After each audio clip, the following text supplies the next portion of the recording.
Hello and welcome back to my YouTube channel the Ashish Express. क्या हाल चाल है आप सबके। आई होप आप सब एकदम बढ़िया होगे, एकदम फर्स्ट क्लास होगे, क्लास करने के लिए तैयार होगे। तो जैसे कि हम लोगों ने टॉपर सीरीज स्टार्ट किया था, तो उसका जो चैप्टर 7 है आज हम लोग कंप्लीट करने वाले हैं। चैप्टर 7 जो है वो ईमेल से रिलेटेड, सोशल नेटवर्किंग और ई गवर्नेंस सर्विसेज से रिलेटेड हमारा चैप्टर होने वाला है।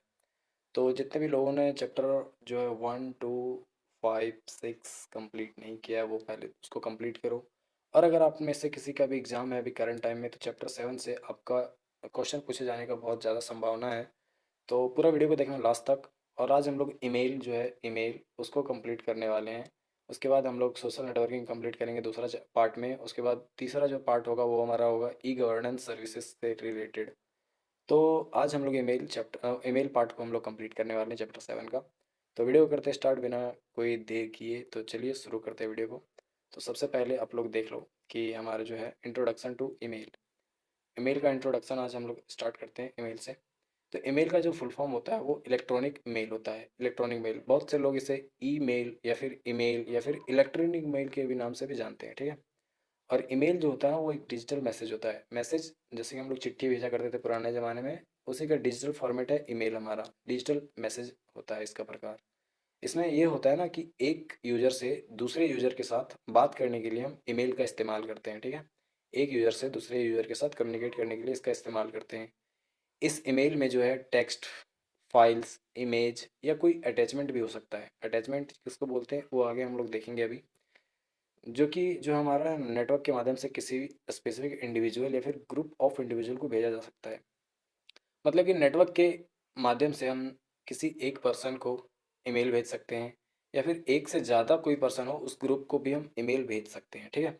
तो पहला ईमेल जो है 1971 में रो टॉमलिंसन के द्वारा जो है ARPANET को भेजा गया था। रो नहीं, रे टॉमलिंसन द्वारा जो है ARPANET को भेजा गया था। कब? 1971 में। यहाँ तक आपको समझ में आ गया होगा। इसके बाद हम लोग बात करेंगे स्ट्रक्चर ऑफ ईमेल। ईमेल का जो स्ट्रक्चर है वो कैसा होता है। तो ईमेल को यूज़ करने के लिए यूज़र के पास ना सबसे पहले एक ईमेल आईडी होना चाहिए, ईमेल एड्रेस जिसको बोलते हैं हम। ईमेल एड्रेस में दो पार्ट होते हैं जिसको ऐट द रेट से अलग किया जाता है। ऐट द रेट से इस तरह अलग किया जाता है, देखो जैसे कि मैं अभी बताऊंगा एग्जांपल में। तो पहला पार्ट जो होता है उसको यूज़र नेम बोलते हैं, और जो सेकंड पार्ट होता है उसको हम डोमेन नेम बोलते हैं। जैसे कि यहाँ पे एक एग्जांपल दिया गया है, जैसे कि इन्फो UPCISS प्राइम, इतना दूर तक जो है ये हमारा एक यूज़र नेम है। उसके बाद ऐट द रेट है। ऐट द रेट के बाद जो होता है gmail.com या फिर याहू hotmail.com, yahoo.com, इस तरह करके जो भी होता है उसको हम डोमेन बोलते हैं, डोमेन नेम बोलते हैं।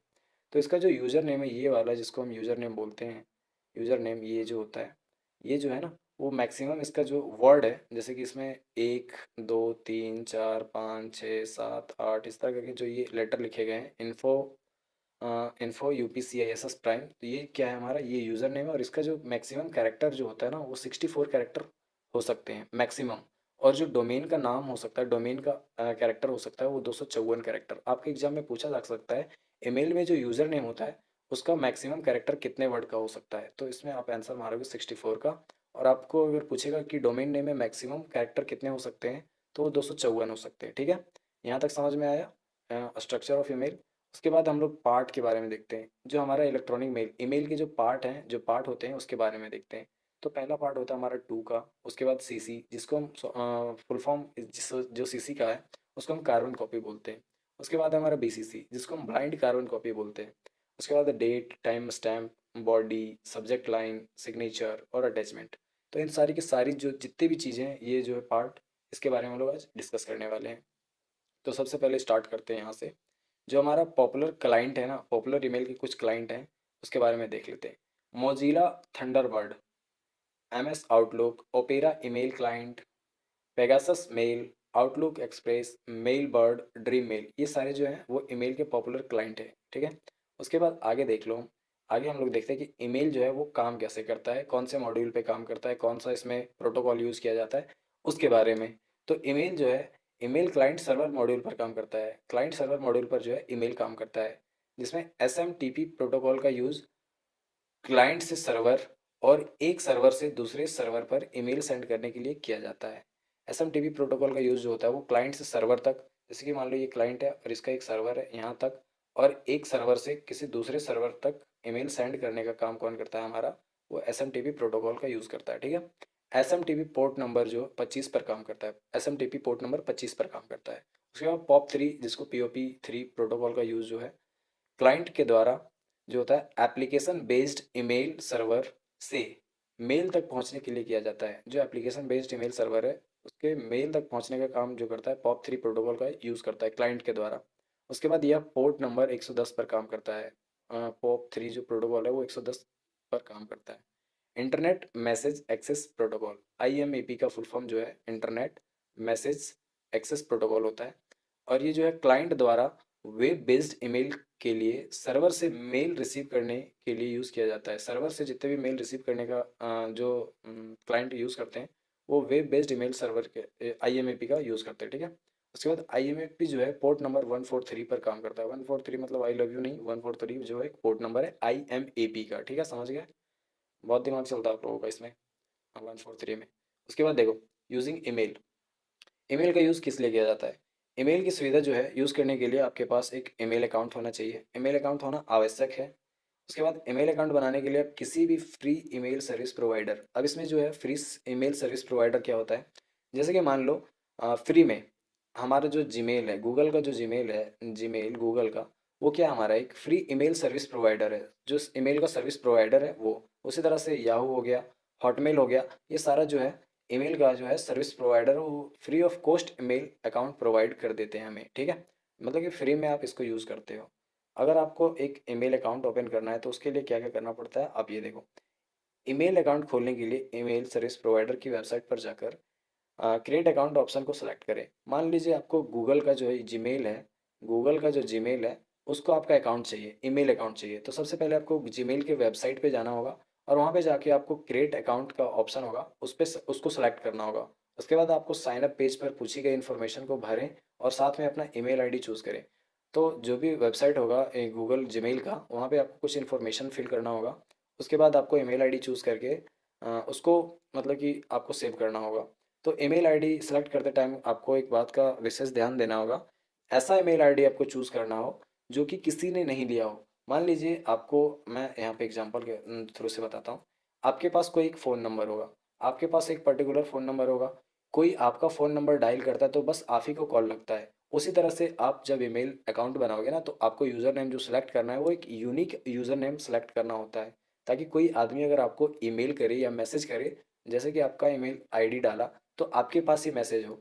गूगल या फिर जीमेल जो है वो एक यूज़र को एक ही यूज़र नेम प्रोवाइड करता है। अगर मान लीजिए कि एक ही ईमेल, जैसे कि मान लो जीमेल मैंने बनाया था सीक्रेट सुपरस्टार 201@gmail.com, तो ये जो मैंने यूज़र नेम है सीक्रेट सुपरस्टार 201, तो ये मेरा एक यूज़र नेम है और ये यूज़र नेम गूगल ने मुझे प्रोवाइड किया है कि ये मेरा पर्टिकुलर आशीष का यूज़र नेम है और इस यूज़र नेम से बस मुझे ही मैसेज रिसीव होगा।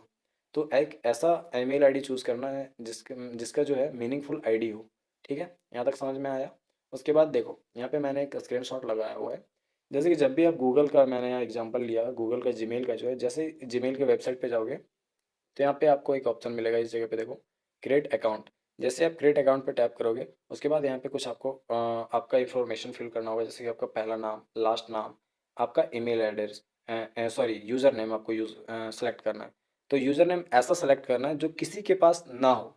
अगर किसी के पास वो यूज़र नेम किसी ने सेलेक्ट करके रख लिया है या फिर किसी ने यूज़र नेम आपका जो आप डाल रहे हो, जैसे कि मान लो आशीष, तो आशीष में एक अकेला थोड़ी ना हूँ इंडिया में या फिर कोई देश में पूरे, और भी आशीष होंगे।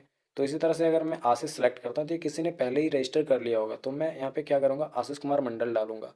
तो आशीष कुमार मंडल भी बहुत सारे लोग होंगे, बहुत सारे लोग होंगे, तो मैं क्या करूँगा, आशीष कुमार मंडल उसके बाद मैं अपना एक डेट ऑफ बर्थ डाल दूंगा 03/2003, इस तरह करके अपना अ, ऐसे कुछ यूनिक यूज़र नेम सेलेक्ट करूँगा जो किसी ने रजिस्टर्ड ना किया हो।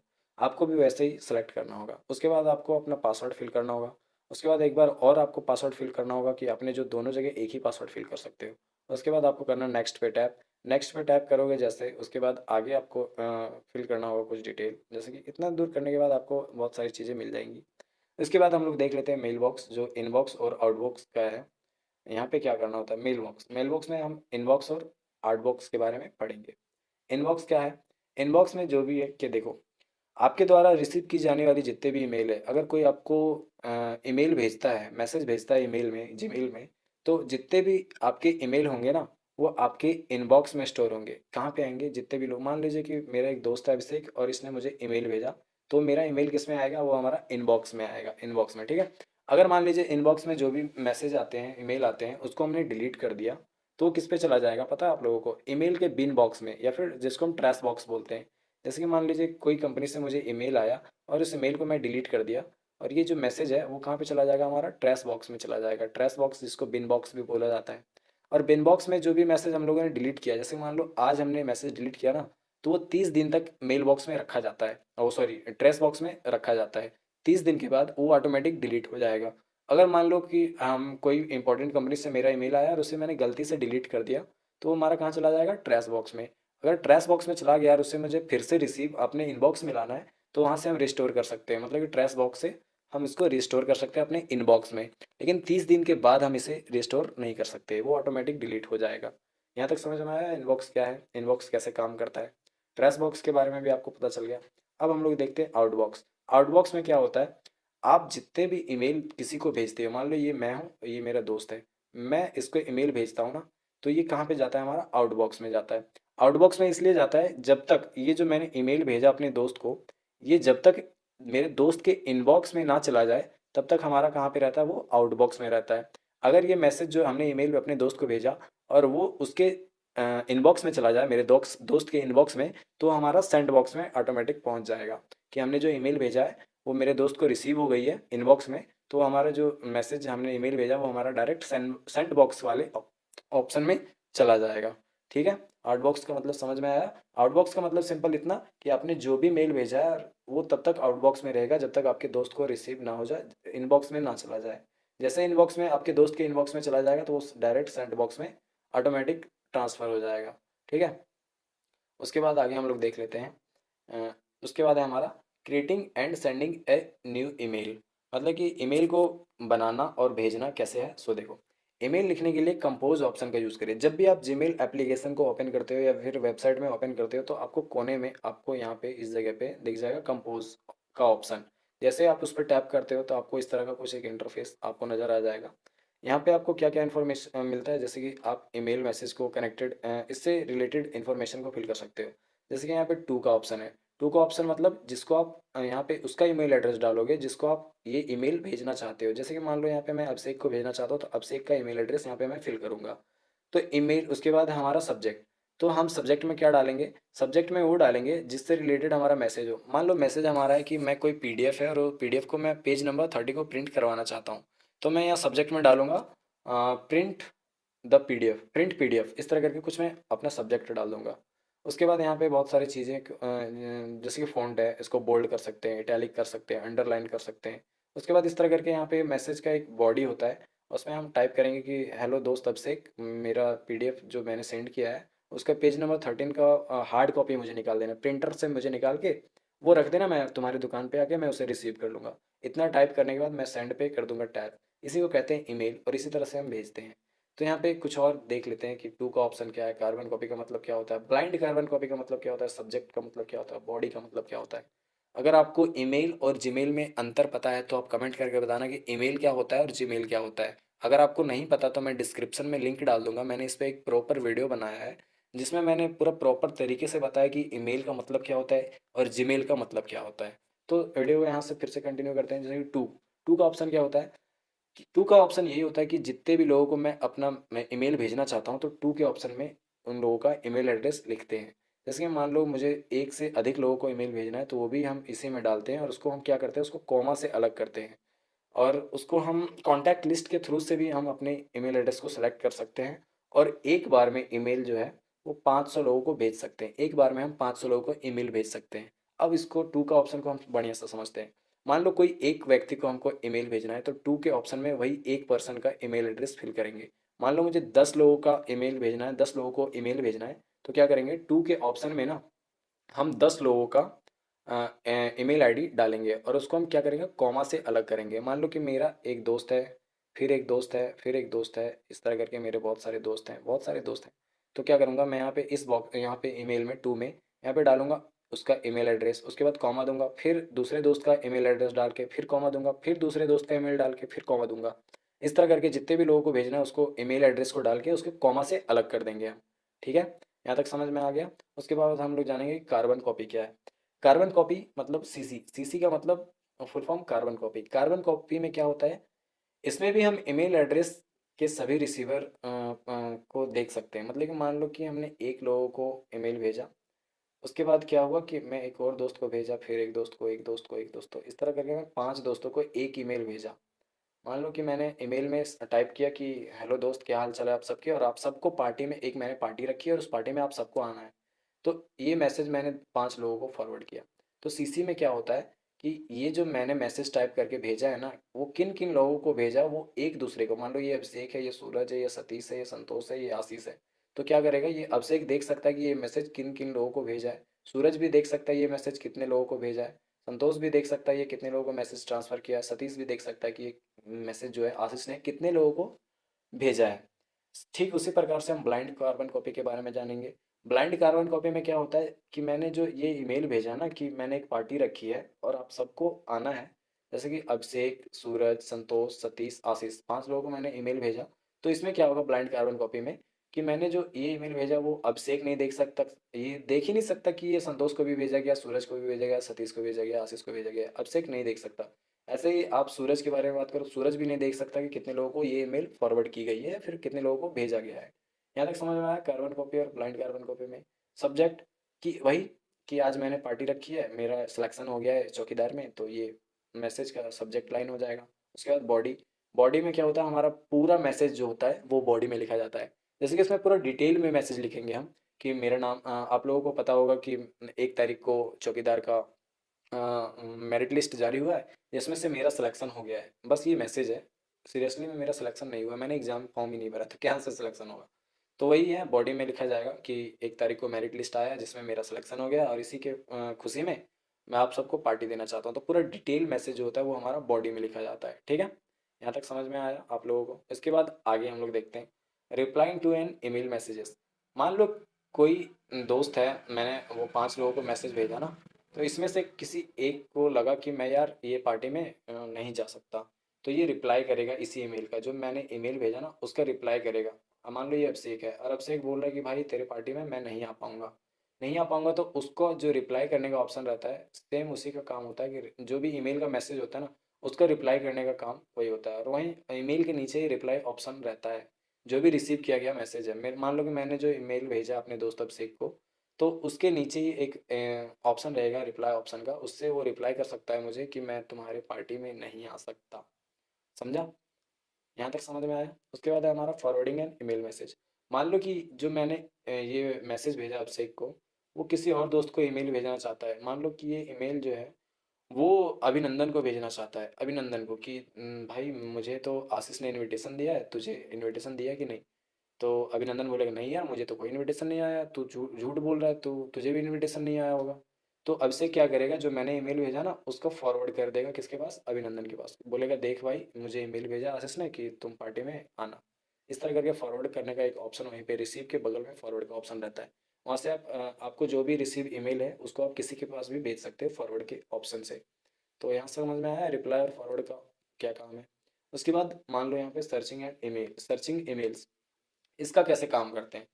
मान लो कि हमारी जो ईमेल है उसमें 10 मैसेजेस आ गए। 10 मैसेज कहाँ से आए, मान लो एक एसएससी से आ गया, एक जेएसएससी से आ गया, एक मान लो बिजली बिल का जो है JVBNL जिस तरह करके वहाँ से मैसेज आ गया। और एक और मान लेते हैं हम लोग, अमेजोन से कोई मैसेज कर दिया कि आपका कार्ट मिस कर रहा है। कार्ट मतलब समझते हो ना कि आपने कोई प्रोडक्ट को ऐड करके रखा है विश लिस्ट में, उसको आप बाद में खरीदना चाहते हो, उसी को बोलते हैं कार्ट। तो इस तरह करके जो है 10 मैसेजेस आ गए जे एसएससी से, जेएसएससी से, और भी बहुत सारी कंपनी है वहाँ से मैसेज आ गई है मुझे। अब मैं सोचता हूँ कि यार जो मेरा एसएससी वाला था उससे क्या मैसेज आया, तो मैं क्या करूँगा, टॉप में ईमेल के टॉप में यहाँ पे एक सर्च का ऑप्शन रहता है, उस पर जैसे मैं टैप करूँगा और उसमें मारूंगा सर्च एसएससी, तो एसएससी से जितने भी मैसेजेस आए होंगे मुझे मेरे ईमेल पे वो सारा शो कर जाएगा मुझे। और शो करने के बाद यहाँ पे मैं देख सकता हूँ कि ये जो ईमेल है ये एसएससी से आया है, फिर ये भी एसएससी आया है, एसएससी से ये भी आया है, ये मेरा फॉर्म भरने का डेट का ईमेल, फॉर्म भरने का रिसिप्ट जो है वो उसका है, ये मेरा है एग्ज़ाम कब होने वाला है, इसमें मेरा है एग्ज़ाम डेट कब है। यहाँ पे आ गया मेरा एसएससी से एग्ज़ाम का सिटी कौन सा है, उसके बाद एसएससी वाले ने फिर मुझे भेजा कि आपका सिलेक्शन हो गया है। वो उस तरह करके मैं एसएससी के बारे में सर्च कर सकता हूँ कि हमारा कैसे क्या काम कर रहा है। ये तो समझ में आ गया आपको कैसे क्या होता है। क्या था ये हाँ, सर्च का ऑप्शन कैसे काम करता है। उसके बाद है attaching file with email. Attaching file with email के बारे में हम लोग देखते हैं। मान लो कि ईमेल के साथ हम कोई फाइल भेजना चाहते हैं। जीमेल और याहू मेल में जो है ना, आप 25 MB तक का MB का साइज का फाइल भेज सकते हो जीमेल और याहू मेल में। अटैचमेंट में ऑडियो का फाइल भी हो सकता है, वीडियो फाइल भी हो सकता है, इमेज फाइल भी हो सकता है, टेक्स्ट भी हो सकता है, जिप फाइल भी हो सकता है। ये सारी फाइल को हम भेज सकते हैं, अटैचमेंट ईमेल के साथ भेज सकते हैं। मान लो कोई ऑडियो भेजना है मुझे, किसी का रिकॉर्डिंग भेजना है, किसी कोई गाना सेंड करना है, तो हम जीमेल के थ्रू से भेज सकते हैं। लेकिन उसका साइज जो है ना, वो 25 MB से ज़्यादा आप नहीं भेज सकते, 25 MB तक ही आप इसमें भेज सकते हो। मान लो कोई वीडियो सेंड करना है, तो वीडियो भी आप सेंड कर सकते हो, इमेज भी सेंड कर सकते हो, जिप फाइल भी, टेक्स्ट, ये सारी चीज़ें जो है, ये सारी फाइल आप सेंड कर सकते हो ईमेल के थ्रू से। और ये जो फाइल को हम अपने ईमेल के साथ अटैच करते हैं ना, उसी को अटैचमेंट बोलते हैं। ठीक है, यहाँ तक समझ में आ गया। मान लीजिए आपके फाइल में कोई वायरस होने का पॉसिबिलिटी है, मान लीजिए आपके जो फाइल आप सेंड कर रहे हो उसमें वायरस है कोई, तो आप उसको नहीं भेज सकते हो। ठीक है, ईमेल के थ्रू से आप अटैचमेंट में नहीं भेज सकते हो। जैसे कि आपका जो है com, MSI, EXE, DLL, CMD files को आप नहीं भेज सकते हो। यहाँ तक समझ में आ गया अटैचिंग क्या होता है। उसके बाद हम लोग देख लेते हैं ईमेल सिग्नेचर। ईमेल सिग्नेचर क्या होता है, देखो। सिग्नेचर जो होता है ना, ईमेल के एंड में जुड़ा होता है। कहाँ पे जुड़ा होता है? ईमेल के एंड में। जिसमें सिग्नेचर के पार्ट में ईमेल भेजने वाले का जो भी ईमेल आपको भेजता है, तो सिग्नेचर के पार्ट में क्या क्या होता है, इन्फॉर्मेशन, कॉन्टैक्ट इन्फॉर्मेशन होता है। जैसे कि ईमेल किसने भेजा है, पर्सन का नाम, उस कंपनी का नाम, कंपनी का लोगो, वेबसाइट और ETC, ये सारी चीज़ें ईमेल के सिग्नेचर में होता है। और ईमेल के सिग्नेचर को अगर आपको ऐड करना है ना, तो सबसे पहले आपको ईमेल अकाउंट ओपन करेंगे, फिर सेटिंग में जाएंगे। सेटिंग में जाने के बाद सी ऑल सेटिंग ऑप्शन पर क्लिक करेंगे, और फिर क्रिएट न्यू ऑप्शन पर क्लिक करेंगे। इतना क्लिक करने के बाद आपको नेम न्यू सिग्नेचर में सिग्नेचर नेम क्रिएट करेंगे। New name signature, name new signature में सिग्नेचर नेम क्रिएट करेंगे। उसके बाद यहाँ पे सेव का स्पेलिंग गलत है, इसको सही कर लेना। उसके बाद सेव चेंजेस ऑप्शन पर क्लिक करके सिग्नेचर को सेव कर लेंगे। उसके बाद मैं जब चाहे उस सिग्नेचर का यूज़ कर सकते हैं। समझ में आया? इसके बाद आगे देखते हैं। यहाँ तक आपको समझ में आ गया ईमेल के बारे में। यहाँ पे हमारा पार्ट 1 जो है ईमेल का, वो ख़त्म होता है। पार्ट 1 जो है हमारा ईमेल से रिलेटेड, वो हमारा यहाँ पे एंड होता है। अब पार्ट 2 में हम लोग क्या करेंगे, पार्ट 2 में हम लोग सोशल नेटवर्किंग एंड ई-कॉमर्स के बारे में बात करेंगे। उसके बाद पार्ट 2 में हम ये बात करेंगे। तो मिलते हैं नेक्स्ट पार्ट में। तो आई होप आपको यहाँ तक वीडियो समझ में आया आया होगा, ईमेल के बारे में समझ में आया होगा। मिलते हैं नेक्स्ट वीडियो में। Till then bye bye and take care. Hello everyone, welcome to the new lecture of topper series. और आज जो सीरीज़ है वो चैप्टर नंबर 7 का पार्ट 2। कौन सा? पार्ट 2 है। पार्ट 1 में हम लोगों ने ईमेल के बारे में जाना था कि ईमेल क्या है, क्या कैसे काम करता है, कैसे आप इसको बना सकते हो। और आज के पार्ट में हम लोग बात करेंगे सोशल नेटवर्किंग और ई कॉमर्स से रिलेटेड जानकारी के बारे में। तो वीडियो को पूरा लास्ट तक देखना। और अगर आपका एग्ज़ाम है CCC मतलब कोर्स ऑन कंप्यूटर कॉन्सेप्ट का, तो आपके एग्ज़ाम के पॉइंट ऑफ व्यू से बहुत सारे ऐसे क्वेश्चंस आप यहाँ से मिल जाएंगे इस चैप्टर से, जिससे आपके एग्ज़ाम में बहुत सारी हेल्प हो जाएंगी। तो वीडियो को पूरा लास्ट तक देखना। और चलो वीडियो को करते स्टार्ट बिना किसी देरी के। तो सबसे पहले हम लोग बात कर लेते हैं कि जो हमारा सोशल नेटवर्किंग है वो क्या है। सोशल नेटवर्किंग जो है ना, वो एक प्रकार का वेबसाइट है, और इसका संबंध जो है ना, इंटरनेट के माध्यम से लोगों को आपस में जोड़ना है। इंटरनेट से जितने भी लोग जुड़े रहते हैं ना, उसको जोड़ने का काम सोशल नेटवर्किंग करता है। और इसका जो संबंध है वो इंटरनेट से लोगों को जोड़ने, आपस में जोड़ने का काम करता है। इंटरनेट पर सोशल मीडिया साइट्स का यूज़ अपने फैमिली, फ्रेंड्स और कस्टमर कलीग्स के साथ जुड़े रहने के लिए करते हैं। सोशल मीडिया साइट का किस लिए यूज़ करते हैं हम लोग? अपने दोस्त, फैमिली, कस्टमर से जुड़े रहने के लिए सोशल मीडिया का यूज़ कर सकते हैं। सोशल मीडिया साइट्स का एग्जांपल जैसे कि हम लोग देखते हैं, फेसबुक हो गया, ट्विटर हो गया, लिंक्डइन हो गया, इंस्टाग्राम हो गया। इन सब के माध्यम से आप लोगों के साथ जुड़ सकते हैं और अपने विचार को, अपने आइडिया को शेयर कर सकते हैं अपने दोस्तों, फैमिली, फ्रेंड्स के साथ। ठीक है, तो यहाँ पे देख सकते हो आप, सोशल नेटवर्किंग ने ई कॉमर्स में इम्पोर्टेंट रोल प्ले किया है। ई कॉमर्स में सोशल नेटवर्किंग का जो है वो बहुत ही ज़्यादा इम्पोर्टेंट रोल प्ले है। कैसे? आप देखो, ई कॉमर्स कंपनीज जो है ना, सोशल मीडिया का यूज़ करती है अपने प्रोडक्ट को सेल करने के लिए या फिर उसे बढ़ावा देने के लिए। किसका यूज़ करती है? वो सोशल मीडिया का यूज़ करती है। तो ई कॉमर्स क्या है, इसके बारे में देख लेते हैं। तो ई कॉमर्स जो है ना, बहुत बड़ी बड़ी कंपनियां हैं, बहुत बड़ी कंपनियां, जैसे कि ई कॉमर्स का मतलब क्या होता है वो देखो आप। बहुत बड़ी बड़ी कंपनियां क्या करती है कि अपने प्रोडक्ट को सेल करती है, किसके थ्रू से, सोशल मीडिया से। जैसे कि हमारा हो गया OLX, Amazon, Flipkart, eBay, Paytm. Paytm जैसे कि आदि इतने सारे बहुत सारी कंपनियां हैं, उसके एग्जांपल में इतना ही लिखा हूँ। तो ये जो है ना इंटरनेट के माध्यम से व्यापार करने का सुविधा प्रदान करता है, इंटरनेट के थ्रू से बिजनेस करने का सुविधा प्रदान करता है ये सारी कंपनियां। उसी को हम ई कॉमर्स कंपनीज भी बोलते हैं। तो आगे देख लेते हैं हम लोग। मान लो कि हमारे जो क्लास थे, देखो टाइप्स ऑफ ई कॉमर्स, उसी तरह से इसके टाइप होते हैं, ई कॉमर्स के कुछ टाइप होते हैं। मान लेते हैं हम लोग बचपन में पढ़ते थे ना, क्लास 1 में थे हम, क्लास 1 में, 1 में, ठीक है। इसमें क्या था, इसमें 500 बच्चे थे क्लास 1 में। तो एक टीचर हैंडल नहीं कर सकते ना 500 स्टूडेंट को, 500 स्टूडेंट को कैसे पढ़ाएंगे वो। तो क्या करते थे हम, क्लास 1 को ना हम सेक्शन में डिवाइड कर देते थे। सेक्शन में, जैसे कि सेक्शन 1 में हमारे 100 बच्चे होंगे, उसके बाद सेक्शन बी में हमारे 100 और बच्चे होंगे, सेक्शन सी में 100 बच्चे होंगे। उसी तरह से कर करके हम लोग सेक्शन वाइज बांट देते थे ये सारे 500 स्टूडेंट को क्लास 1 में ही। उसी तरह से जो हमारा ई कॉमर्स है ना, उसको हम 6 पार्ट में डिवाइड करते हैं। कितने पार्ट में, 6 पार्ट में। कौन कौन से पार्ट है, हमारा पहला पार्ट है B2C, उसको बोलते हैं बिजनेस टू कंज्यूमर। उसके बाद दूसरा है हमारा B2B, जिसको हम बिजनेस टू बिजनेस बोलते हैं। तीसरा हो गया हमारा C2C, जिसको हम कंज्यूमर टू कंज्यूमर बोलते हैं। उसके बाद है हमारा 4C2B, जिसको हम बोलते हैं कंज्यूमर टू बिजनेस। 5 हो गया हमारा B2A, जिसको हम बिजनेस टू एडमिनिस्ट्रेशन बोलते हैं। 6 हो गया C2A, जिसको हम कंज्यूमर टू एडमिनिस्ट्रेशन बोलते हैं, ठीक है। उसके बाद यहाँ से हम देखते हैं कि जो हमारा ई कॉमर्स का हिस्ट्री है उसके बारे में। तो ई कॉमर्स की शुरुआत ना लगभग 40 साल पहले हुई थी।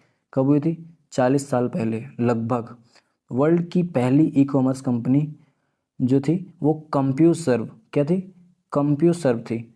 1969 में डॉक्टर जॉन आर गोल्ड्स और जेफरी विल्किंस के द्वारा डायल अप कनेक्शन का यूज़ करके स्थापित किया गया था। इंडिया की पहली ई कॉमर्स कंपनी जो थी वो fabmart.com थी, और इसकी स्थापना जो है 1999 में की गई थी वैथिस्वरन के द्वारा। किसके द्वारा, वैथिस्वरन के द्वारा, ठीक है। तो आगे देख लेते हैं हम। यहाँ तो ई कॉमर्स के बारे में थी, और अब सोशल नेटवर्किंग, दोनों को हम कंबाइन करके पढ़ने वाले हैं। अब इतने देर तक हम लोगों ने ई कॉमर्स के बारे में जाना, अब सोशल नेटवर्किंग की जो बारी है उसके बारे में जानेंगे। तो फेसबुक, ट्विटर, लिंक्डइन, इंस्टाग्राम, इस सारे के बारे में बताने की कोई ज़रूरत है नहीं वैसे, लेकिन फिर भी मैं बता देता हूँ। आप लोगों को तो इस सब के बारे में पता ही होगा, फेसबुक क्या है, ट्विटर क्या है, लिंक्डइन क्या है, इंस्टाग्राम क्या है, लेकिन फिर भी आप लोग जान लो।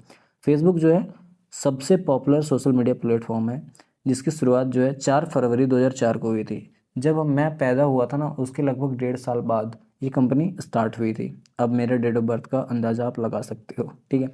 इसकी स्थापना जो है मार्क जुकरबर्ग ने, डस्टिन मॉस्कोविट्ज और एड्यूआर्डो एड्यूआर्डो सेवरिन, क्रिस ह्यूज और एंड्रयू मैक्कलम, यहाँ पे एम छूट गया है, उसको ऐड कर लेना, एंड्रयू मैक्कलम के साथ मिलकर की थी। इतने सारे लोग थे फेसबुक को बनाने में, जो कि उस समय हार्वर्ड यूनिवर्सिटी के स्टूडेंट थे। और कब, उस समय जब 2004 की बात कर रहा हूँ, उस समय जो थे ना ये हार्वर्ड यूनिवर्सिटी के स्टूडेंट थे, ये सारे लोग। फेसबुक पर आप अपने फ्रेंड्स के साथ जुड़ सकते हैं। फेसबुक, वही मैंने बोला ना कि आप इसको कुछ भी इस्तेमाल कर सकते हो, जैसे कि, और उनके साथ फ़ोटो, वीडियो, टेक्स्ट आदि शेयर कर सकते हो। जिसमें फेसबुक में आप क्या क्या शेयर कर सकते हो, फ़ोटो, वीडियो, टेक्स्ट और भी बहुत सारी चीज़ शेयर कर सकते हो अपने दोस्तों के साथ। फेसबुक पर मिनिमम 1 सेकेंड या 1 MB, मतलब कि समझ रहे हो आप, मिनिमम की बात कर रहा हूँ मैं। फेसबुक पे अब 1 सेकेंड या फिर 1 MB का वीडियो शेयर कर सकते हो, और मैक्सिमम साइज़ जो है 240 मिनट या फिर 4 GB तक का साइज़ के वीडियो को अपलोड कर सकते हो फेसबुक पे। प्रेजेंट टाइम में फेसबुक पर अकाउंट ओपन करने की मिनिमम एज जो है 13 साल कर दी गई है। प्रेजेंट टाइम पे ना फेसबुक पे अकाउंट ओपन करने का मिनिमम एज जो है वो 13 साल है। 13 साल आपका अगर एज है तो आप फेसबुक का अकाउंट ओपन कर सकते हो। यहाँ तक फेसबुक में बारे में समझ में आ गया बहुत सारी चीज़ें। उसके बाद अब हम लोग देखेंगे ट्विटर के बारे में। ट्विटर का आपको पहले एक बात बताता हूँ। ट्विटर का जो पहले नाम था वो क्या था पता है आपको, TWTTR, TWTTR। अब इसका नाम TWITTER कर दिया गया। ट्विटर एक micro blogging social networking site है। क्या है? Micro blogging social networking site है, जिसका शुरुआती नाम वही TWTTR था। इसकी स्थापना जो है जैक डोर्सी, किसके द्वारा? जैक डोर्सी, नोआ ग्लास, बीज स्टोन और इवान विलियम्स के द्वारा जो है 2006 में किया गया था। मतलब 2004 में फेसबुक, 2006 में ट्विटर। ट्विटर पर पोस्ट किए जाने वाले मैसेज को ट्वीट के रूप में जाना जाता है। ट्वीट, आप पोस्ट फेसबुक पे करते हो तो उसको पोस्ट बोलते हो, वैसे जो भी ट्विटर पे पोस्ट करते हो उस मैसेज को क्या बोलते हैं? हम ट्वीट बोलते हैं। ट्वीट के रूप में माना जाता है, जाना जाता है। ठीक है। ट्विटर पर आप किसी एक ट्वीट को मैक्सिमम 280 कैरेक्टर का यूज़ कर सकते हो। एक ट्वीट में ना आप 280 कैरेक्टर मतलब 280 वर्ड 280 वर्ड तक लिख सकते हो, यूज़ कर सकते हो। और यदि आप अपने ट्वीट में किसी वीडियो को अपलोड करना चाहते हैं, और अपने ट्वीट में अगर कोई वीडियो अपलोड करना चाहते हैं तो वीडियो 2 मिनट 20 सेकंड या उससे कम का होना चाहिए। 2 मिनट 20 सेकंड या फिर उससे कम का होना चाहिए। ट्विटर में मैक्सिमम फाइल साइज़ 12 MB है। और ट्विटर में मैक्सिमम फाइल साइज़ जो अपलोड करने की है वो 12 MB तक की है। ठीक है। उसके बाद आगे हम लोग देखते हैं, आगे बात करते हैं हम लिंक्डइन के बारे में। लिंक्डइन क्या है उसके बारे में। लिंक्डइन एक सोशल मीडिया प्लेटफॉर्म है, ये भी सोशल मीडिया प्लेटफॉर्म है। इसकी स्थापना जो है 28 दिसंबर 2002 में की गई थी, और इसकी शुरुआत जो है 5 मई 2003 में रेड हॉफमैन द्वारा की गई थी। रेड हॉफमैन द्वारा 2003 में इसकी स्टार्टिंग की गई थी। लिंक्डइन को स्पेशली बिजनेस प्रोफेशनल के लिए डिज़ाइन किया गया है। किसके लिए डिज़ाइन किया गया है? बिजनेस प्रोफेशनल्स के लिए डिज़ाइन किया गया है। ठीक है। इसकी हेल्प से आप अपने वर्क रिलेटेड इन्फॉर्मेशन को दूसरे यूज़र के साथ शेयर कर सकते हैं। आप मान लो आप मान लो इन्फ्लुएंसर हो, आप मान लो सॉफ्टवेयर इंजीनियर हो, तो आप अपना जो डेटा है ना, आप वर्क से रिलेटेड इन्फॉर्मेशन को किसी दूसरे यूज़र के साथ शेयर कर सकते हो, जिसमें एम्प्लॉयड पीपल और जॉब चाहने वाले करिकुलम विटाई CV को पोस्ट करते हैं। जैसे कि मैंने बोला कि एम्प्लॉयड पीपल और किसी को जॉब करना है तो वो अपने CV को पोस्ट करते हैं लिंक्डइन पे। तो CV आपका जिसको मान लो सॉफ्टवेयर इंजीनियर की ज़रूरत है, और अगर आप सॉफ्टवेयर इंजीनियर और आपने CV जो डाला है वो सॉफ्टवेयर इंजीनियर का डाला है, तो वहाँ से आप एक दूसरे के साथ कनेक्ट कर सकते हो। उसके बाद हम जानते हैं इंस्टाग्राम के बारे में। इंस्टाग्राम भाई, रील्स देखते हो ना, वही है इंस्टाग्राम। बिल्कुल। तो इंस्टाग्राम जो है अमेरिकी फ़ोटो और वीडियो शेयर करने वाली सोशल नेटवर्किंग सर्विस है। अमेरिका का सोशल नेटवर्क सर्विस है जिसमें फ़ोटो और वीडियो को शेयर करते हैं। इसे केविन सिस्ट्रॉम और माइक क्राइगर के द्वारा बनाया गया था। माइक क्राइगर और केविन सिस्ट्रॉम के द्वारा। ठीक है। इसे अक्टूबर 2010 में iOS, जिसको आईफोन ऑपरेटिंग सिस्टम बोलते हैं, और 2012 में जो एंड्रॉयड पर लॉन्च किया गया था। मतलब कि 2010 आईफोन में पहले आ गया था, उसके बाद 2012 2 साल बाद जो है एंड्रॉयड में लॉन्च किया गया था। इंस्टाग्राम पर वीडियो अपलोड करने की मिनिमम लिमिट जो है 3 सेकंड है। 3 सेकंड से कम आप अपलोड नहीं कर सकते, और मैक्सिमम लिमिट जो है वो 90 सेकंड है। करेंट टाइम में इंस्टाग्राम के ओनर जो है फेसबुक है, वही मेटा। समझ गए? समझ रहे हो? उसके बाद आगे हम लोग देखते हैं कुछ इंस्टेंट मैसेजिंग। तो व्हाट्सअप के बारे में मैंने जिक्र किया कि व्हाट्सअप जो है हमारा वो किसके अंदर आएगा? वो इंस्टेंट मैसेजिंग के अंदर आएगा। इंस्टेंट मैसेजिंग को शॉर्टकट में हम लोग क्या बोलते हैं? IM बोलते हैं। IM टेक्निक एक प्रकार की ऑनलाइन चैट है। जो इंस्टेंट मैसेजिंग है ना, वो एक प्रकार का ऑनलाइन चैट है, और इसमें हम लोग व्हाट्सअप, फेसबुक मैसेंजर, टेलीग्राम के बारे में बात करेंगे। तो ये क्या है ना कि जो इंटरनेट पर एक्चुअल टाइम में मैसेज ट्रांसमिशन की सुविधा प्रोवाइड करता है। जैसे आपने मैसेज किया वैसे ही दूसरे के पास चला गया। समझ में आया? तो जैसे कि इसमें एक व्हाट्सअप हो जाएगा, फेसबुक मैसेंजर हो जाएगा, टेलीग्राम हो जाएगा, स्काइप हो जाएगा, ये सारे जो है आज के इंस्टेंट मैसेंजर पर चैट के साथ साथ थम्सअप, फाइल शेयर, वॉइस और वीडियो चैट की भी सुविधा प्रोवाइड करते हैं। मतलब कि इसमें इंस्टेंट मैसेज के साथ साथ भी आप फाइल शेयर कर सकते हो, वॉइस चैट और वीडियो चैट भी कर सकते हो। इन सारी सुविधा को प्रोवाइड करते हैं ये सारे इंस्टेंट मैसेजिंग ऐप्स। उसके बाद फेसबुक मैसेंजर की बात करें तो फेसबुक मैसेंजर भी इंस्टेंट मैसेंजर है, जिसके माध्यम से यूज़र मैसेज के साथ साथ वीडियो, फ़ोटो, स्टिकर, ऑडियो और फाइल एक दूसरे के साथ शेयर कर सकते हैं। फेसबुक मैसेंजर में भी एक दूसरे के साथ, यूज़र के साथ आप photo, video, sticker, audio, files, ये सारी चीज़ें शेयर कर सकते हो। साथ ही अदर यूज़र के मैसेज पर रिस्पॉन्स कर सकते हो। फेसबुक मैसेंजर से आप वॉइस तथा वीडियो कॉल भी कर सकते हो। ये सारी शायद जानकारी मैं ना भी बताऊं तो आपको पता ही होगा। अब देखो, अब हम लोग बात करेंगे व्हाट्सएप के बारे में। आज आज के टाइम पे बहुत ही फेमस और लोकप्रिय चीज़ है ये, हर एक चीज़ के पास है, हर एक लोगों के पास है। तो इसकी स्थापना जो है 2009 में की गई थी। किसके द्वारा? ब्रायन एक्टन के द्वारा और जैन कॉम के द्वारा इसकी जो है स्थापना की गई थी 2009 में। यह एक एंड्रॉयड, आईफोन, विंडो फ़ोन या मैक या फिर विंडोज़ पीसी के लिए मोबाइल मैसेजिंग ऐप है। व्हाट्सएप ऐप स्मार्टफ़ोन के लिए डाउनलोड करने के लिए बिल्कुल फ्री है और यह इंटरनेट का यूज़ टेक्स्ट, इमेज, वीडियो या फिर ऑडियो भेजने के लिए किया जाता है। प्रेजेंट टाइम में इसका भी ओनरशिप जो है वो फेसबुक के पास है। व्हाट्सएप स्टेटस पर मिनिमम 30 सेकंड का वीडियो अपलोड किया जा सकता है, लेकिन अब वो 1 मिनट तक का हो गया है शायद से। लेकिन मुझे लगता है कि 30 सेकंड का ही आप वीडियो सेंड कर सकते हो स्टेटस पे। तथा डॉक्यूमेंट के लिए मैक्सिमम फाइल साइज जो है 100 MB है। आप डॉक्यूमेंट जो है वो 100 MB तक का भेज सकते हो। व्हाट्सअप पर आप ग्रुप बना सकते हैं जिसमें मैक्सिमम 256 लोगों को ऐड किया जा सकता है। एक ग्रुप बनेगा व्हाट्सअप में और उसमें से 256 लोगों को आप ऐड कर सकते हो। ठीक है। उसके बाद हम लोग बात करेंगे टेलीग्राम के बारे में। टेलीग्राम जो है 2013 में दो भाई निकोला और पावेल डुरोव द्वारा लॉन्च किया गया था। कब? 2013 में। टेलीग्राम के थ्रू से आप किसी भी प्रकार का file, doc, zip, MP3 ETC, photo, message, video send कर सकते हैं और साथ ही साथ अपने ग्रुप भी बना सकते हैं। यूज़र ग्रुप में मैक्सिमम जो है वो आप 2 लाख मेंबर को ऐड कर सकते हो। यूज़र ग्रुप में मैक्सिमम मेंबर जो 2 लाख है। अभी बहुत सारे हैं, बढ़ गए हैं, जैसे कि इकाई, दाई, सैकड़ा, हज़ार, 10,000, लाख, 2 लाख मेंबर को ऐड कर सकते हो। ठीक है। अब बात करेंगे हम लोग इंट्रोडक्शन टू ब्लॉग्स के बारे में हम लोग बात करेंगे। ब्लॉग्स का मतलब एक प्रकार का वेबसाइट है जिसे लोग एक डिजिटल डायरी की तरह यूज़ करते हैं। डिजिटल डायरी की तरह ब्लॉग को यूज़ करते हैं। ठीक है। और इस पर वो अपना अनुभव, अपने विचार और जानकारियाँ टेक्स्ट, इमेज, वीडियो आदि माध्यम से लोगों के साथ साझा करते हैं। आप ब्लॉग को ऐसे समझो, जो आप अभी करंट टाइम पे आप न्यूज़पेपर जो पढ़ते हो ना, उसको आप ब्लॉग बोल सकते हो। समझने के लिए मैं बता रहा हूँ। मान लो कि आपने कोई आर्टिकल पढ़ा, मान लो मेरे से रिलेटेड आर्टिकल पढ़ा आपने कि आशीष जो है वो 4-5 महीने के बाद नौकरी लगने वाला है।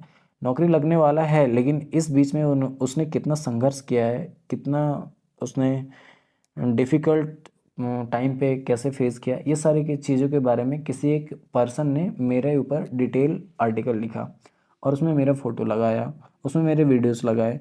तो उसको आप देख रहे हो ना, वो वेबसाइट पे देख रहे हो, उसी को आप बोलते हैं ब्लॉग्स।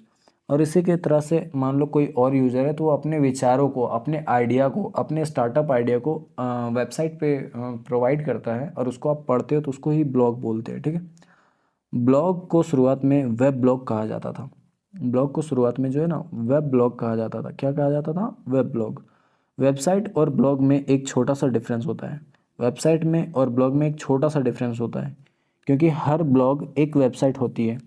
जितनी भी ब्लॉग होती है ना, वो एक वेबसाइट होती है। ठीक है। लेकिन हर वेबसाइट एक ब्लॉग नहीं होता।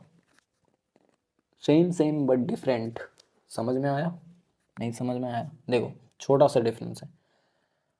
हर ब्लॉग एक वेबसाइट होता है, लेकिन हर वेबसाइट जो है वो ब्लॉग नहीं होता है। बस सिंपल। आप समझो इसको, कैसे समझ सकते हो मुझे नहीं पता आप कैसे समझोगे, लेकिन आप समझ के देखो। मुझे नहीं पता है, मुझसे मत पूछो ना। आप बोलोगे आपका वीडियो क्यों देखता हूँ, फिर भाई सब मैं ही बता दूंगा तो तुम क्या सीखोगे?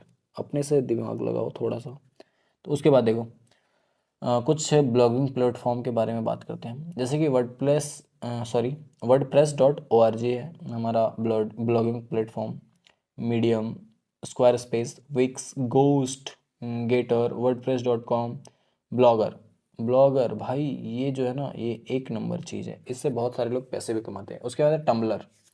तो बेसिक ऑफ ई कॉमर्स। अब देखो, e commerce, basic of e commerce हम लोग कंबाइंड में चल रहे हैं। जैसे कि सोशल नेटवर्किंग हो गया, उसके बाद ई कॉमर्स हो गया। कुछ सोशल नेटवर्किंग के बारे में जानेंगे, कुछ हम ई कॉमर्स के बारे में जानेंगे। तो ई कॉमर्स को हम इलेक्ट्रॉनिक कॉमर्स या ई कॉमर्स के संबंध में इंटरनेट पर गुड्स या सर्विस को खरीदने या बेचने से रिलेटेड है। ई कॉमर्स का मतलब क्या होता है? इंटरनेट के थ्रू से हम कोई भी सामान या सर्विस को खरीदते हैं या फिर बेचते हैं, उसी को हम ई कॉमर्स बोलते हैं। ई कॉमर्स की शुरुआत जो है वो 11 अगस्त 1994 में किया गया था। नेट मार्केट नामक एक वेबसाइट से हुई थी। नेट मार्केट नामक एक वेबसाइट से हुई थी। कब हुई थी? 11 अगस्त 1994 में। पहली बार इस वेबसाइट से एक सीडी बेचा गया था। जो हमारा था मार्केट, नेट मार्केट, उससे जो है ना, उस वेबसाइट से क्या हुआ था, एक सीडी बेचा गया था पहली बार। समझ में आया? समझ में आया क्या? उसके बाद देखो टाइप्स ऑफ ई कॉमर्स, वहाँ पे हम लोगों ने पढ़ा था ना 6 टाइप्स है, तो उसका अब डिटेल में हम पढ़ेंगे, उसको हम डिटेल में पढ़ेंगे कि B to B, B to C, C to A, ये सब क्या है उसके बारे में। तो बी टू बी इसको हम क्या बोलते हैं? Business to business. और इस प्रकार के ई कॉमर्स में सेलर तथा बायर दोनों जो होते हैं ना, वो बिजनेस ऑर्गेनाइजेशन होते हैं। अर्थात एक बिजनेस ऑर्गेनाइजेशन अपने प्रोडक्ट को दूसरे बिजनेस ऑर्गेनाइजेशन को बेचती है। मान लो, मैं इसका एक एग्जांपल बताता हूँ। मान लो कोई एक होलसेल दुकान है और एक और होलसेल दुकान है। अब ये क्या करता है, ये छोटे छोटे अपने रिटेलर को सामान बेचता है, और उसी प्रकार से ये भी अपने छोटे छोटे रिटेलर को सामान बेचता है। लेकिन बी टू बी में क्या होता है, ये भी एक बिजनेस वाला है, ये भी एक बिजनेस वाला है, तो ये एक दूसरे को बेचते खरीदते हैं ना, इसी को बोलते हैं बी टू बी, मतलब बिजनेस टू बिजनेस। बिजनेस, मेरा भी बिजनेस है, आपका भी बिजनेस है। आप जो वीडियो देख रहे हो, हाँ रेड टी शर्ट, आप ही से मैं बात कर रहा हूँ, आप मुझे देख रहे हो, हाँ, तो रेड टी शर्ट, आप और मैं दोनों बिजनेस चलाते हैं, और हम एक दूसरे से सामान खरीदते बेचते हैं, उसी को हम B to B, business to business बोलते हैं। उसके बाद हमारा B to C, business to consumer. इस प्रकार के ई कॉमर्स में ऑर्गेनाइजेशन या कंपनी सीधे कंज्यूमर को अपना प्रोडक्ट ऑनलाइन बेचता है। अब इसमें क्या होता है देखो, मान लो कि मेरा एक ऑनलाइन स्टोर है, मैं बिजनेस करता हूँ। मान लो मेरा टी शर्ट फैक्ट्री है, बहुत सारा फैक्ट्री में मैन्युफैक्चर करता हूँ और उसको मैं ऑनलाइन बेचता हूँ। डायरेक्ट किसको बेचता हूँ? मैं कस्टमर को। एक सिंगल पीस टी शर्ट कोई खरीदना चाहता है, उसे मैं बेचता हूँ। ऐसा नहीं कि जो 100 टी शर्ट खरीदेंगे मैं उसे सामान बेचूंगा। मैं एक टी शर्ट बेच सकता हूँ, 2 टी शर्ट बेच सकता हूँ, अपने कस्टमर को बेच सकता हूँ सीधा। उसी को बोलते हैं बी टू सी, मतलब बिजनेस टू कंज्यूमर। ठीक है, यह सबसे ज़्यादा यूज़ होने वाला ई कॉमर्स है, और ये सबसे ज़्यादा यूज़ होता है हर एक, इंडिया में आप देखो तो हर एक बिजनेस वाला ऐसा ही काम करता है, बी टू सी में ही काम करता है।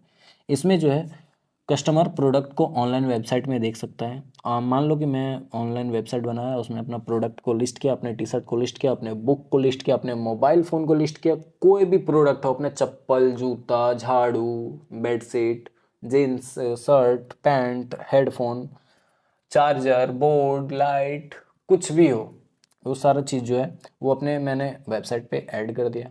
तो कस्टमर क्या है, हमारा वेबसाइट से ऑनलाइन प्रोडक्ट को देख सकता है उसमें। ठीक है, वेबसाइट में देख सकता है, उसे ऑर्डर कर सकता है। कंपनी को ऑर्डर की इन्फॉर्मेशन मिल जाने के बाद कंपनी प्रोडक्ट सीधे कस्टमर तक भेज देती है। सिंपल। अब बी टू सी में आप समझ लो फ्लिपकार्ट। फ्लिपकार्ट जो है उसमें तो क्या है कि फ्लिपकार्ट एक जरिया हो गया बीच का, जिसको हम बोल सकते हैं कि कोई कस्टमर, मतलब कि कोई बिजनेस वाला है, फ्लिपकार्ट में अपना प्रोडक्ट को ऐड किया, और हम जो हैं हमारे जैसे लोग उस प्रोडक्ट को फ्लिपकार्ट में देख के ऑर्डर करते हैं। तो इसमें फ़्लिपकार्ट को हटा दें तो फ्लिपकार्ट की जगह हम वेबसाइट ऐड कर दें, तो वेबसाइट जो हो गया हमारा, वेबसाइट है, मैं बिजनेस ओनर हूँ, ये कस्टमर है, तो मैंने एक वेबसाइट बनाई, वेबसाइट पे अपना सामान लिस्ट किया, और वो वेबसाइट पे सामान लिस्ट करने के बाद जो है कस्टमर यहाँ से वेबसाइट पे मेरा प्रोडक्ट को देखता है और वो ऑनलाइन ऑर्डर कर देता है। ऑर्डर करने के बाद मुझे कस्टमर की इन्फॉर्मेशन मिल जाती है कि हमें सामान कहाँ तक पहुँचाना है, किस पर्सन को पहुँचाना है, ये सारी चीज़ें। जैसे कि एग्जांपल में यहाँ पे आपको दिख जाएगा अमेजोन, फ्लिपकार्ट, पेटीएम, पेटीएम ही है ना, सॉरी मिंत्रा है, सॉरी मिंत्रा, पेटीएम मॉल, जो है पेटीएम मॉल भी ऐसे ही काम करता है, इसलिए मुझे याद रह गया था। उसके बाद हम बात कर लेते हैं अब जो हमारा सी टू बी, मतलब कंज्यूमर टू बिजनेस। इसमें क्या होता है, ये भी एक प्रकार का ई कॉमर्स है, और इसमें जो है कंज्यूमर अपने प्रोडक्ट या सर्विसेज कंपनी को बेचती हैं। मान लो कोई बिजनेस ओनर है, और उसे जो है छोटे छोटे पार्ट, जैसे कि मान लेते हैं हम क्या करते हैं, कोई टी शर्ट फैक्ट्री है हमारा मान लेते हैं, तो क्या करते हैं कि हम लोग बल्क में ऑर्डर लेते हैं बहुत सारे जगहों से। लेकिन कभी कभी क्या होता है ना कि ये मान लो कि ये मैंने कपड़ा मंगाया, ये मान लो धागा मंगाया, ये मान लो मशीन का कोई इक्विपमेंट मंगाया, मान लो कोई आयरन मंगाया प्रेस करने के लिए, कोई पैकेट मंगाया, पैकेट जिसको हम पैक करेंगे अपने टी शर्ट को, वो सारी चीज़ें।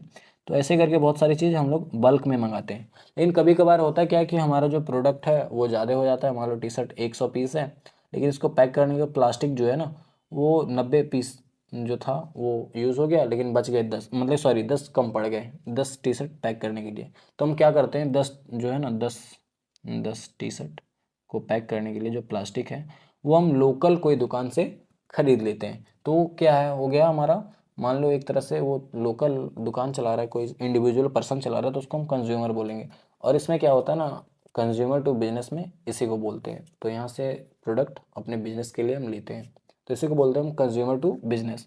और इसमें आप प्रोडक्ट के अलावा सर्विस को भी कंपनी को बेच सकते हो। जैसे कि मान लो हमारा जो टी शर्ट फैक्ट्री था और उसमें मेरा जो मशीन था, एक इंडिविजुअल मशीन, वो ख़राब हो गया। तो मशीन को बनाने के लिए जो मिस्त्री को मैं बुलाऊंगा, जो कारीगर को मैं बुलाऊंगा, जो वर्कर को मैं बुलाऊंगा, भाई बस कर, हाँ, तो इसको मैं बुलाऊंगा, तो क्या हो गया, वो सर्विस प्रोवाइड करेगा ना, वो मशीन बना के ठीक करके चला जाएगा। अपना वो टाइम दे रहा है उसको बनाने में, कोई पार्ट खराब हुआ तो वो लगाएगा बस। तो उसी को बोलते हैं C2B। और इसमें जो कंपनी को हम क्या बेचते हैं, सर्विस और प्रोडक्ट बेचते हैं। उसी प्रकार से हमारा C2C, जिसको कंज्यूमर टू कंज्यूमर बोलते हैं, इसमें क्या होता है, सेलर तथा बायर दोनों जो होते हैं ना वो कंज्यूमर ही होते हैं। जैसे कि मान लो मैं एक आशीष हूँ, ये मान लेते हैं अभिनंदन है। तो ये क्या करता है, मान लो मेरे पास एक पेन है, मैं रिटेल में बेचता हूँ एक पेन, और ये जो है ये भी इसको पेन की ज़रूरत है। मैं बेचता नहीं हूँ, मैं इंडिविजुअल ऐसे ही चलाता हूँ, यूज़ करता हूँ, मान लो छोटी मोटी दुकान रन करता हूँ। तो ये भी कंज्यूमर है, मैं भी कंज्यूमर ही हूँ, मान लेते हैं। हर एक दूसरा आदमी कंज्यूमर ही होता है। मान लो बिजनेस वाला जो है ये कपड़े यहाँ से मंगा रहा है, थान मंगा रहा है, धागे मंगा रहा है, तो वो भी जो बेच रहा है सामान थान, उसके लिए तो मैं कस्टमर ही होऊंगा ना। उसी प्रकार से आप C2C को समझ सकते हो। इसमें जो है ना, ई कॉमर्स में, इस प्रकार के ई कॉमर्स में सेलर और बायर दोनों जो होते हैं कंज्यूमर ही होते हैं। और कंज्यूमर अपने प्रोडक्ट को एक दूसरे कंज्यूमर को वेबसाइट के माध्यम से बेचते हैं। ठीक है, यहाँ तक समझ में आया C2C। उसके बाद हमारा B2A, बिजनेस टू एडमिनिस्ट्रेशन। इस प्रकार के ई कॉमर्स में बिजनेस ऑर्गेनाइजेशन तथा गवर्नमेंट एजेंसी वेबसाइट द्वारा सूचना को आदान प्रदान करते हैं। आई थिंक प्रदान ही होगा, हाँ, आदान प्रदान करते हैं। इस प्रकार के बिजनेस में क्या होता है, कोई बिजनेस ऑर्गेनाइजेशन है और कोई गवर्नमेंट एजेंसी का वेबसाइट है, उसके द्वारा से सूचना को आदान प्रदान, मतलब कि लेना देना करते हैं B2A में।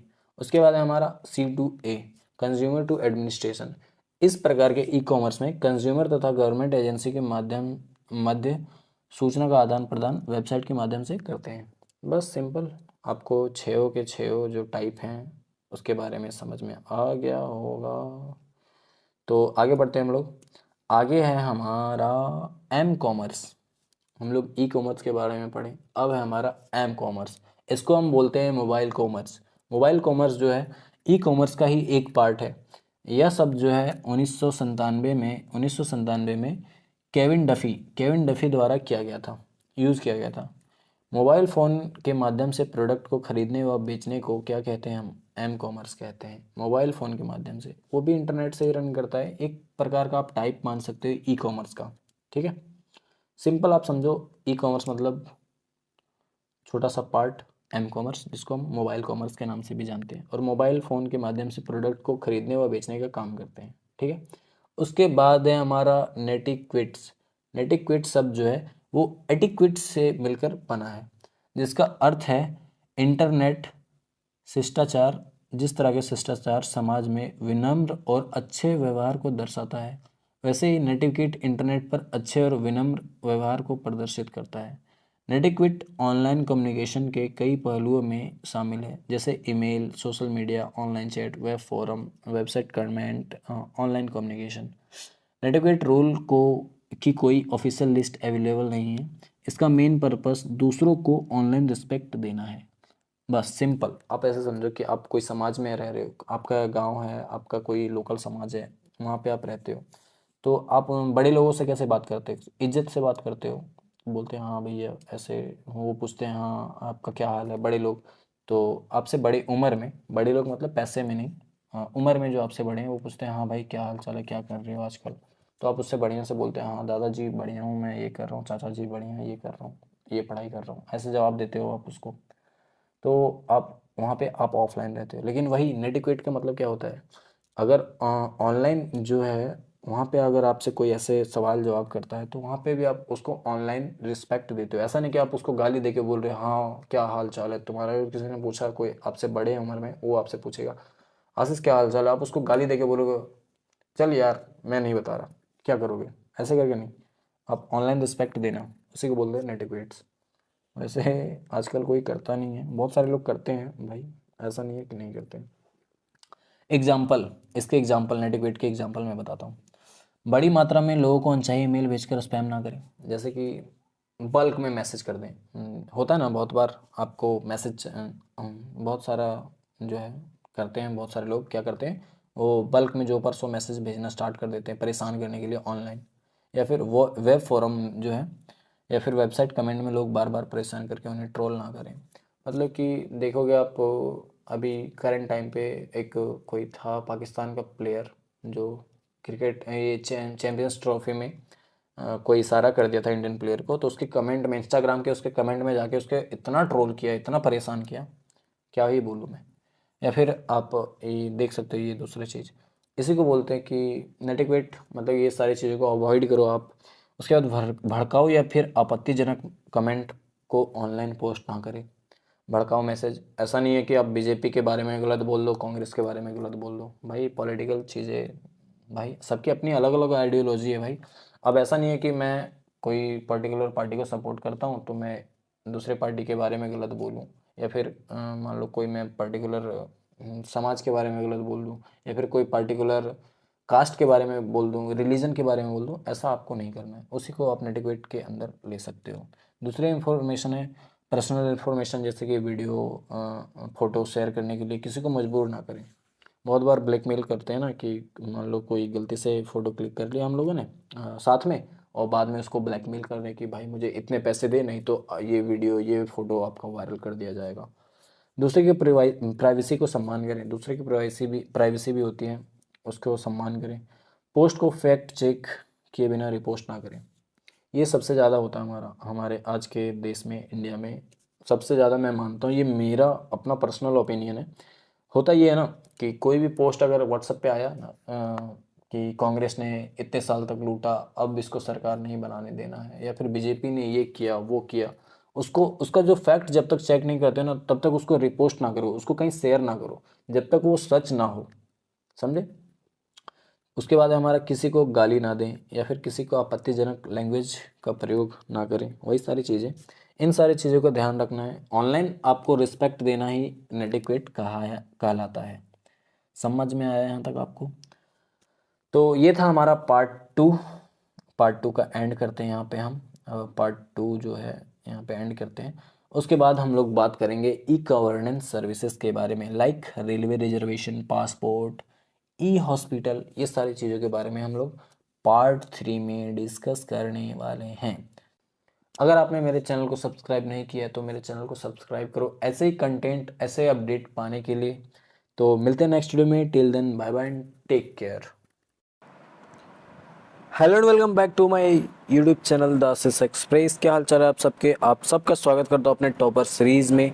और इस सीरीज़ में हम लोग क्या कर रहे हैं, इस सीरीज़ में हम लोग कर रहे हैं कोर्स ऑन कंप्यूटर कॉन्सेप्ट जो था उसका हम चैप्टर कंप्लीट कर रहे हैं। तो हम लोगों ने जो है चैप्टर 1 2, उसके बाद 5 6, सॉरी 5 नहीं 6 7 7 7 का जो है, इसमें से पार्ट 1 पार्ट 2 दो कंप्लीट कर लिया। अब ये है पार्ट 3, और ये रहेगा लास्ट चैप्टर हमारा, मतलब कि चैप्टर 7 का लास्ट पार्ट रहेगा ये।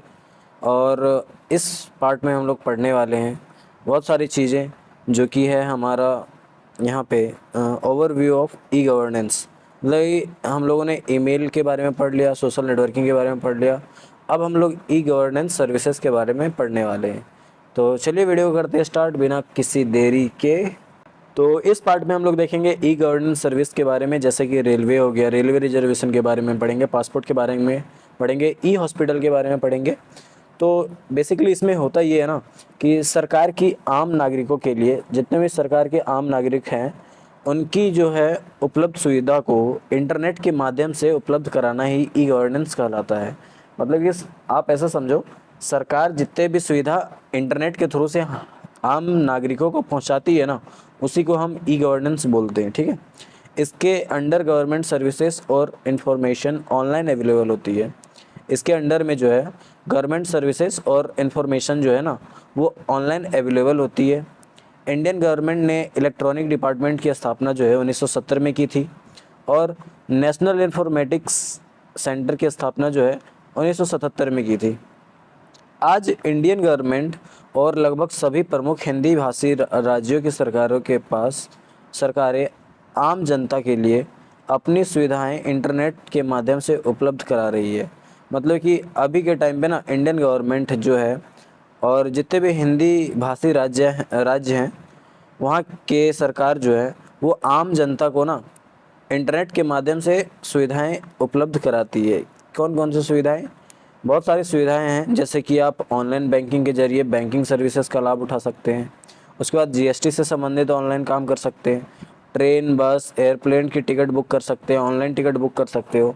बिजली, पानी, टेलीफोन, मोबाइल, ये सारे के बिल भी ऑनलाइन भर सकते हैं। तो इस तरह करके आप यहाँ से देख सकते हो कि ई गवर्नेंस के अंदर क्या क्या सर्विसेज आती हैं। उसके बाद आगे हम लोग देखते हैं।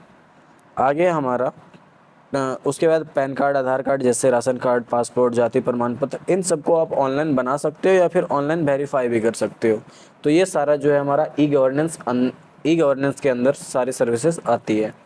अब हम लोग बात करेंगे ई गवर्नेंस के टाइप के बारे में।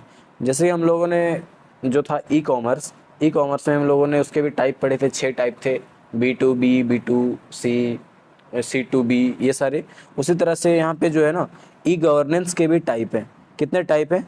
4 टाइप हैं यहाँ पे, 4 टाइप है। तो पहला टाइप है हमारा G2G, मतलब ये गवर्नमेंट टू गवर्नमेंट, जहाँ इन्फॉर्मेशन का आदान प्रदान जो है ना गवर्नमेंट के बीच में किया जाता है।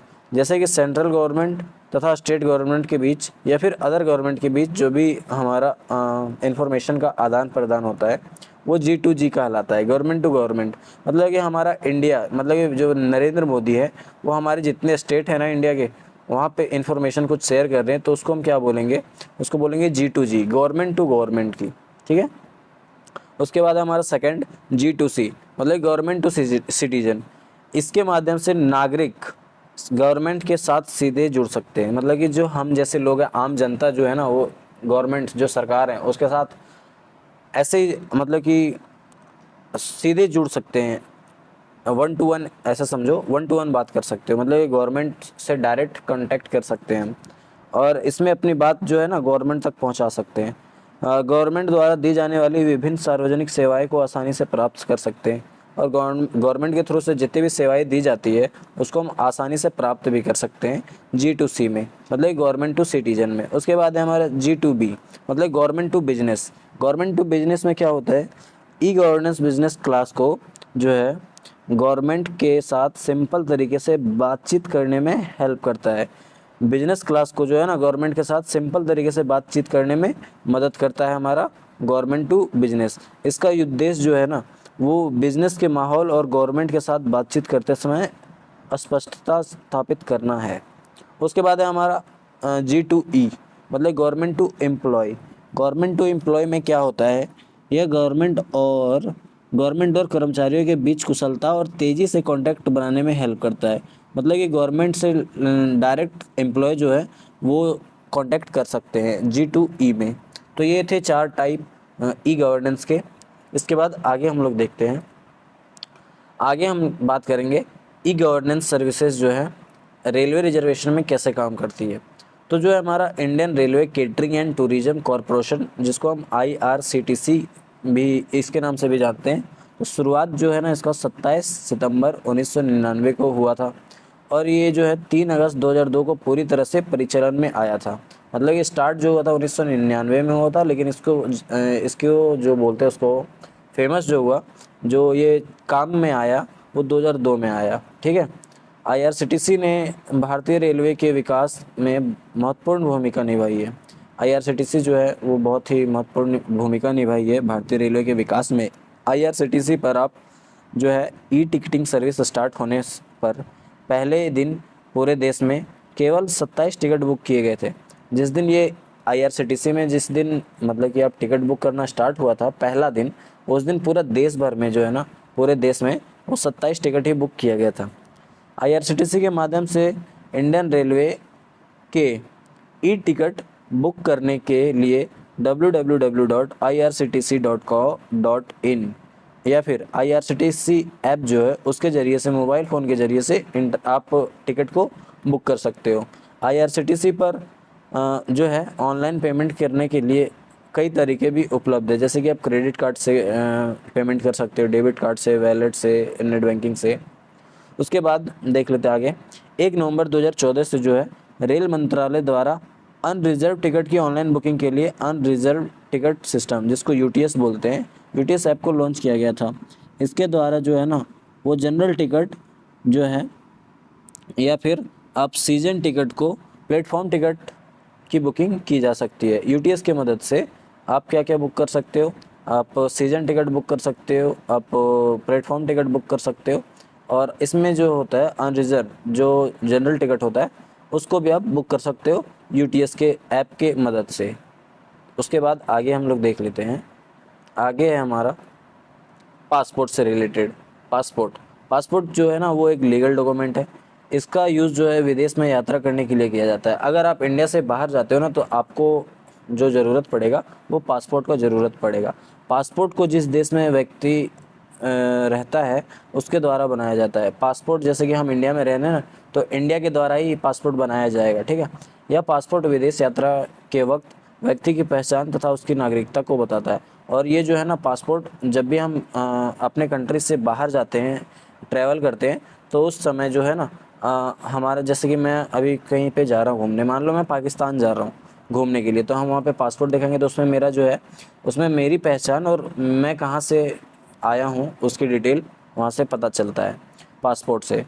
एक पासपोर्ट में पर्सन का नाम, पासपोर्ट में क्या होता है, पर्सन का नाम जिसका पासपोर्ट है, उसका डेट ऑफ बर्थ और उसका फ़ोटो और उसका सिग्नेचर होता है। इसके अलावा पासपोर्ट में पर्सन की आइडेंटिफिकेशन के लिए और भी इंफॉर्मेशन होती है। विदेश मंत्रालय, जिसको ministry of external affair MEA, ministry of external affair, देश भर में 36 पासपोर्ट ऑफिस और 424 जो है पोस्ट ऑफिस पासपोर्ट सेवा केंद्र, जिसको POPSK, और विदेश में जो है 190 इंडियन मिशन नेटवर्क के माध्यम से भारतीय नागरिक को पासपोर्ट जारी करने के लिए सर्विस उपलब्ध कराते हैं। पासपोर्ट का आवेदन जो है आप ऑनलाइन विदेश मंत्रालय की वेबसाइट से https://portal2.passportindia.gov.in/app-online-project/welcome लिंक से कर सकते हैं। ये जो लिंक दिया हुआ है ना, इसके थ्रू से आप जो है इस वेबसाइट के थ्रू से आप ऑनलाइन पासपोर्ट अप्लाई कर सकते हो, लेकिन आप जो है पासपोर्ट ऑफिस में ही जाके अप्लाई करें ताकि आपको कोई परेशानी ना हो। उसके बाद हम लोग बात करते हैं हॉस्पिटल, जिसको ORS, online registration service, ORS का full form online registration service. तो हॉस्पिटल जो है ऑनलाइन रजिस्ट्रेशन सर्विस सिस्टम, ये एक जो है ना ऑनलाइन पोर्टल है जिसकी शुरुआत जो है 1 जुलाई 2015 में हुआ था।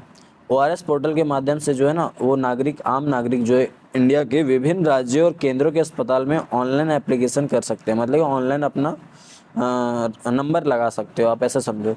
आप इस सर्विस के माध्यम से OPD मतलब कि आउट पेशेंट डिपार्टमेंट, OPD मतलब out patient department booking, lab report और किसी भी गवर्नमेंट हॉस्पिटल में जो ब्लड की एबिलिटी की इन्फॉर्मेशन ऑनलाइन प्राप्त कर सकते हो आप इसके मदद से। ठीक है, यहाँ तक समझ में आया आपको।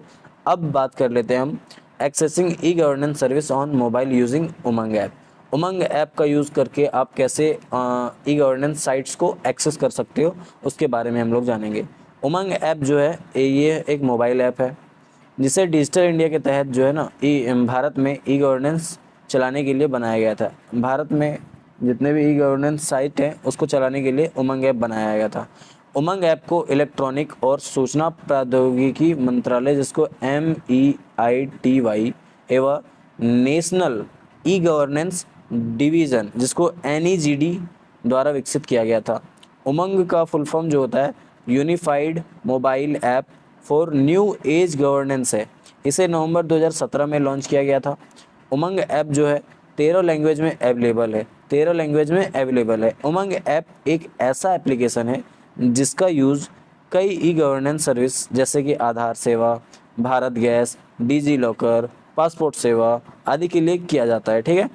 उमंग सर्विस मोबाइल एप्लीकेशन जो है वेब IVR, जिसको IVR का full form interactive voice response और SMS जैसे कई चैनलों पर उपलब्ध कराई गई है, जिसे smartphone, future phone, tablet, desktop के माध्यम से एक्सेस किया जाता है। वर्तमान में उमंग ऐप जो है वो 623 सर्विस, 116 डिपार्टमेंट और 23 स्टेट को ऐड किया गया है। इसमें उमंग ऐप में जो है क्या है 623 सर्विसेज, मतलब कि गवर्नमेंट की जो है वो 623 सर्विस इसमें ऐड की गई है, 116 डिपार्टमेंट है और 23 स्टेट को भी ऐड किया गया है।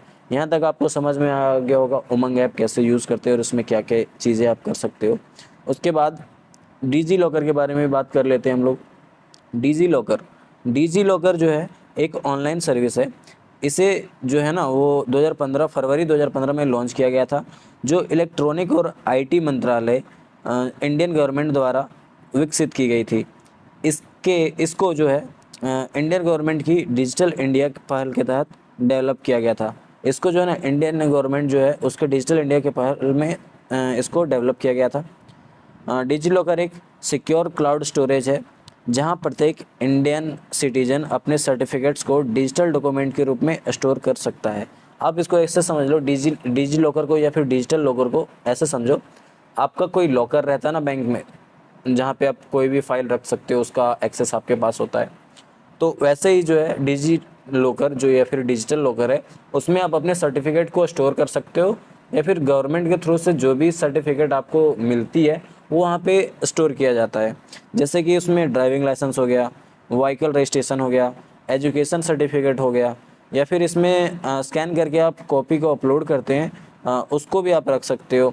अकाउंट में जो है ना 1 GB स्टोरेज दिया जाता है और फाइल साइज़ जो है 10 MB और file type PDF, JPG, PNG, इस सारे फाइल टाइप आप इसमें अपलोड कर सकते हो। डिजी लॉकर का यूज करने के लिए यूज़र के पास आधार कार्ड होना आवश्यक है। आधार कार्ड से डिजी लॉकर बनाया जाता है। डिजी लॉकर को साइन अप करने के लिए आधार नंबर से जुड़े मोबाइल नंबर पर OTP भेजा जाता है। OTP भेजने के बाद जो है वन टाइम पासवर्ड OTP का फुल फॉर्म जो होता है वो डालना होगा। इसके बाद आपको लॉगिन करने के लिए यूज़र ID, अपना पासवर्ड और यूज़र और अपना पासवर्ड जो है सेट कर सकते हो। तो आई होप आप लोगों को वीडियो समझ में आया होगा। यहाँ पे आप लोगों को मैंने बता दिया ईमेल के बारे में। हमारा चैप्टर 7 जो है ना, चैप्टर 7 में हम लोग जो है वो ईमेल के बारे में पढ़े थे। उसके बाद हम लोग पढ़े ई कॉमर्स के बारे में पढ़े। उसके बाद हम लोग ई गवर्नेंस के बारे में पढ़े और इसी के ई कॉमर्स के साथ साथ हम सोशल नेटवर्किंग के बारे में भी पढ़े थे। तो चैप्टर 7 में हम ईमेल के बारे में, सोशल नेटवर्किंग के बारे में, ई कॉमर्स के बारे में और ई गवर्नेंस के बारे में, इतना ही था हमारे चैप्टर 7 में। और चैप्टर 7 को हम लोगों ने यहाँ पे कर दिया है पूरा तरीके से कंप्लीट, और 3 पार्ट में इसको कंप्लीट किया हम लोगों ने। कितने पार्ट में? 3 पार्ट में। चैप्टर 7 को हम 3 पार्ट में कंप्लीट किए हैं। 3 पार्ट में हम लोगों ने कंप्लीट किया चैप्टर 7 को। और पहला पार्ट जो है उसमें हम लोगों ने बताया है ईमेल के बारे में। दूसरा पार्ट में हम लोगों ने बताया है सोशल नेटवर्किंग और जो था ई कॉमर्स उसके बारे में। तीसरे पार्ट में हम लोगों ने, जैसे कि आज के पार्ट में हम लोगों ने पढ़ा ई गवर्नेंस के बारे में। तो आई होप आप लोगों को वीडियो यहाँ तक समझ में आया होगा। चैप्टर 7 पूरी तरीके से क्लियर हो गया होगा। तो मिलते हैं नेक्स्ट वीडियो में। Till then bye bye and take care.